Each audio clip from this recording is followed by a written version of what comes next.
Local పార్టీలకు జాతీయ పార్టీలకు మస్తు ఫరాక్ ఉంటదబ్బా.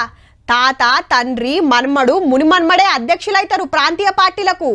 ఓడినా గెలిచినా అంతా అల్లదే. కడుమోళ్ళు వాళ్ళ పెత్తనంలో పనిచేయాలి. గట్లనే ఈ సీటు మీద నజరేస్తే ఏదోటి మోపి బయటికి నూకుడే.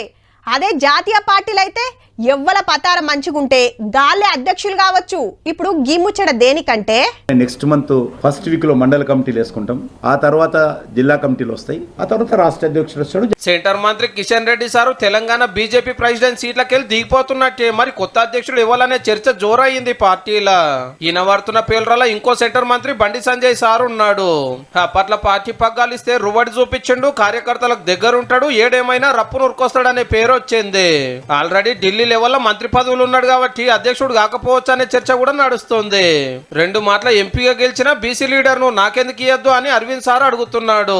లేలే రఘునందన్ సార్ అయితే కరెక్ట్ అనేది ఇంకా కొందరి మాట. ఎమ్మెల్యే ఓడినా మెదక్ ఎంపీగా గెలిచిండు, గట్టిగా మాట్లాడతాడు, సర్కారం ప్రశ్నిస్తాడు.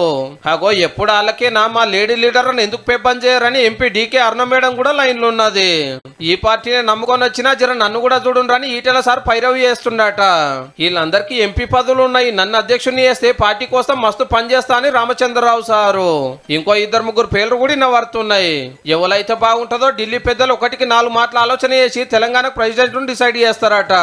అయితే 8 మంది ఎంపీలు 8 మంది ఎమ్మెల్యేలు ఉన్న బీజేపీలా ఈ నడుమ గ్రూపులు పెరిగినాయి. నిన్న ప్రధానమంత్రి సార్ను కలిస్తే కూడా గిదే మాట అన్నాడట, అందరు ఒక మాట మీద ఉండాలని.